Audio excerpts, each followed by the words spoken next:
میرے بھائی فلسطین کا مسئلہ ہے. دیکھیے جب یہ مسئلہ ہوا اسی دن ہماری گورنمنٹ نے ایک بات کہی کہ یہ دہشت گردی ہے، فلسطینیوں نے حملہ کیا اسرائیل کے اوپر. میں نے کہا یہ بھی گورنمنٹ جانتی نہیں ہے.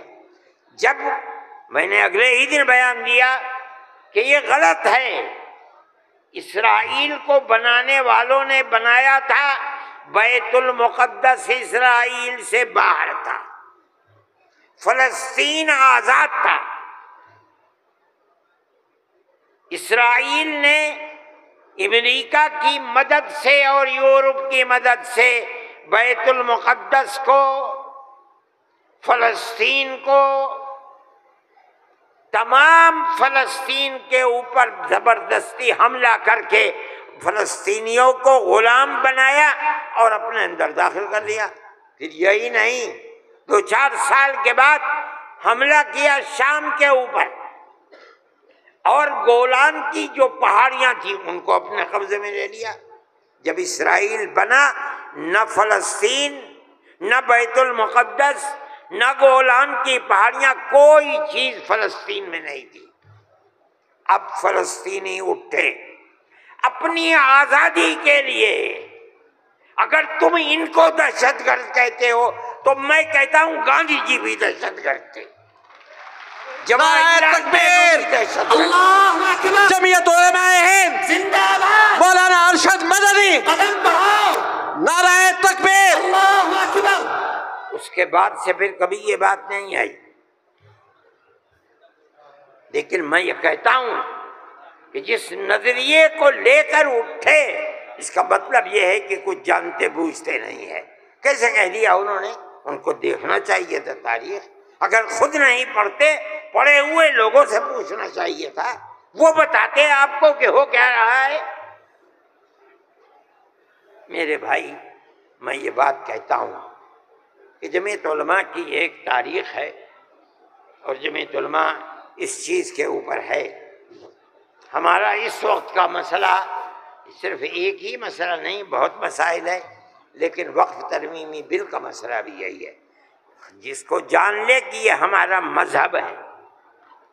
ہم یہ کہتے ہیں بہار کی گورنمنٹ کو بھی، آندھرا گورنمنٹ کو بھی، اگر وہ کریں گے تو اس کا مطلب یہ ہے کہ مسلمان کے پیٹ کے اندر چھرا گھونپیں گے اور مسلمان کے مذہب کو آگ لگانا چاہتے ہیں.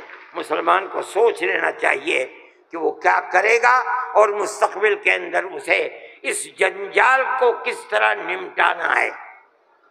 ہم ایک بات کہہ رہے ہیں اور ہمیں یہ کہنے کا حق ہے، اس لیے کہ دستور کے خلاف ہے. دستور نے ہمیں مذہبی آزادی دی ہے.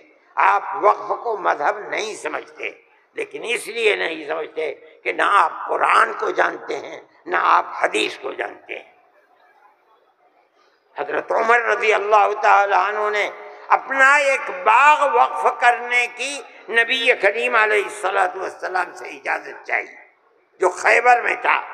آپ نے فرمایا میری رائے یہ ہے کہ تم باغ کو وقف مت کرو، بلکہ باغ کی کھجوروں کو وقف کر دو فقراء اور مساکین کے لیے، اس لیے کہ باغ تمہارا رہے گا. باغ اس کا محتاج ہے کہ تم اس کی دیکھ بھال کرو. وقف کر دو گے کوئی دیکھ بھال نہیں کرے گا. باغ تمہارا ہے، تم اس کی دیکھ بھال کرو، جو پھل اس کے اوپر آئے گا وہ فقیروں کو اور محتاجوں کو تقسیم کر دو. انہوں نے ایسے ہی کر دیا. میرے بھائی وقف 1400 سال سے چلا آ رہا ہے. اللہ نے قرآن میں فرمایا ہے، رسول اللہ نے حدیث کے اندر فرمایا ہے، اور چونکہ یہ مجلس اس کی نہیں ہے، ورنہ تو بے شمار اوقاف ہیں. خود نبی کریم علیہ السلام نے اپنی زندگی کے اندر وقف کیے ہیں. یہ ہمارا مذہب ہے، آپ کیوں اس کے اندر دخل دیتے ہیں؟ آپ یہ کہیں کہ دستور میں لکھا ہوا نہیں ہے، اس کا مطلب یہ ہے کہ آپ یہ نہیں مانتے کہ مسلمان کو آزادی ہے اپنے مذہب کی حفاظت کی. آپ یہ نہیں جانتے ایک ایک مذہب کی جزئیات کو دستور کے اندر جمع کرنا ممکن نہیں ہے. مذہب اسلام تو آدمی کے پیدا ہونے سے پہلے موت کے بعد تک قبر کے اندر جو صورتحال ہوتی ہے، اسلام اس سب کو اپنے احاطے میں لیے ہوئے، آپ کے دستور میں کتنی گنجائش ہوگی اس کی؟ یہ بات کہہ دیا کہ ہمیں اپنے مذہب پر چلنے اور اپنانے کا حق ہے، اسے زندہ رہنے کا حق ہے۔ ہم یہ بات کہہ رہے ہیں، ہم نہیں چاہتے کہ کوئی دوسرا اس کے اندر دخل اندازی کرے۔ میرے بھائی، میں نے یہ بات کہی اور میں نہیں سمجھتا ہوں کہ اس سے زائد مجھے کوئی بات کہنی چاہیے، اس لیے میں آپ حضرات سے کہ تشریف آوری کا شکریہ ادا کرتا ہوں۔ میں اس ہال کے اندر 1-2 مرتبہ پہلے بھی آ چکا ہوں، مگر میں نے کبھی مسلمانوں کا اتنا بڑا مجمع یہاں نہیں دیکھا۔ میں آپ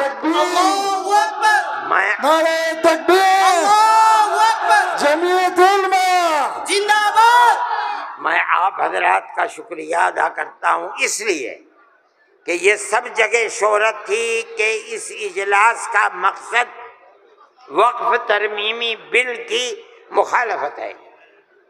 اس کا مطلب ہے کہ بہار کا مسلمان ہر اس طاقت کا مخالف ہوگا جو وقف ترمیمی بل کی تائید کرے گا۔ اس لیے آپ حضرات کا اس گرم جوشی کے ساتھ یہاں آنا، میں جمعیت علماء کے ایک خادم کی حیثیت سے آپ کا شکریہ ادا کرتا ہوں۔ اللہ آپ کو خوش رکھے، خیر و عافیت کے ساتھ رکھے، آپ اپنے مذہب کو سینے سے لگائے ہوئے زندہ رہیں اور مذہب کو خدا کرے زندہ رکھے۔ میں آپ سب حضرات کا شکر گزار ہوں، جو لوگ باہر سے آئے ہیں میں ان کا بھی شکریہ ادا کرتا ہوں۔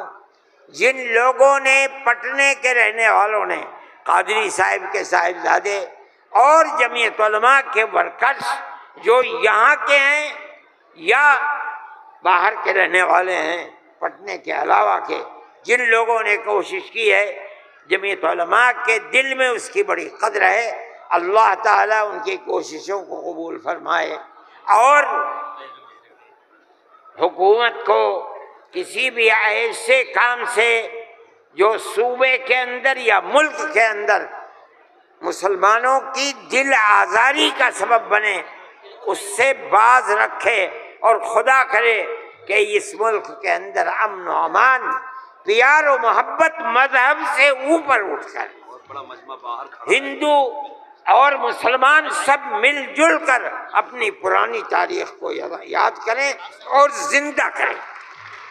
مسلمان اور ہندو گاؤں در گاؤں آج سے نہیں 1300 سال سے رہتا چلا آ رہا ہے، کہیں تو کوئی جھگڑا نہیں ہے۔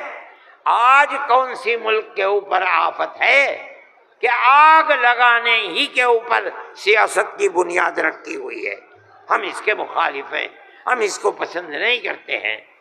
ملک ہمارا ہے، ہم ملک کے اندر امن و امان کو چاہتے ہیں، پیار و محبت کو چاہتے ہیں۔ جس طرح ہندو کا حق ہے، مسلمان کا بھی حق ہے، ایک دوسرے کے ساتھ پیار و محبت کرنی چاہیے۔ میں ہر مسلمان سے کہتا ہوں، چاہے گھر ہو، محلے میں ہو، دکان پر ہو، بازار میں ہو، اسکول میں ہو یا اپنے کھیت میں ہو، اپنے پڑوسی ہندو کو اپنا بھائی سمجھو، ایک دوسرے کے ساتھ پیار و محبت کرو، جو ضرورت مند ہے اس کی ضرورت کو پورا کرو۔ تمہارا یہ عمل تمہارا مذہبی عمل ہے، یاد رکھنا۔ یہ نہیں کہ میں کہہ رہا ہوں، جمعیت علماء کا نہیں، قرآن و حدیث یہی کہتا ہے۔ اس لیے آپ اپنی اس محبت بھری زندگی کو دنیا کے سامنے پیش کریں۔ میں ارباب مدارس سے بھی کہتا ہوں، وہ جہاں جائیں، جہاں رہیں، جہاں مدرسہ چلائیں، ایک دوسرے کے ساتھ انس، ہندو مسلمان کو قریب کرنے کی اپنی تحریک کو زندگی عطا فرمائے، جو آپ کی تحریک نہیں ہے، اسلام کی دی ہوئی تحریک ہے۔ اللہ ملک کے اندر امن و امان کو قائم رکھے، پیار و محبت کو زندگی عطا فرمائے۔ میں ڈاکٹر صاحب، صدر صاحب، جنرل سیکریٹری صاحب بہار، ان سب کا تہہ دل سے شکریہ ادا کرتا ہوں۔ اللہ ان کی کوششوں کو کامیاب فرمائے اور اس اجتماع کو اپنے مقاصد کے اندر کامیابی عطا فرمائے۔ وصلی اللہ تعالی علی خیر خلقہ سیدنا اللہم انا نشہدک انت اللہ لا الہ الا انت الاحد الصمد الذي لم يلد ولم يولد ولم يكن له كفوا احد۔ اللهم صل على سيدنا عبدك ورسولك محمد النبي الأمي وعلى آله وأصحابه وأهل بيته وبارك وسلم كما تحب وترضى عدد ما تحب وترضى۔ اے اللہ ہماری حاضری کو قبول فرما، اے اللہ اس جلسے کو قبول فرما، اے اللہ جس مقصد کے لیے جلسے کو بنایا گیا ہے، بلایا گیا ہے، اس مقصد میں کامیابی عطا فرما۔ اے اللہ اس اجتماع کے انجام کو بہتر فرما۔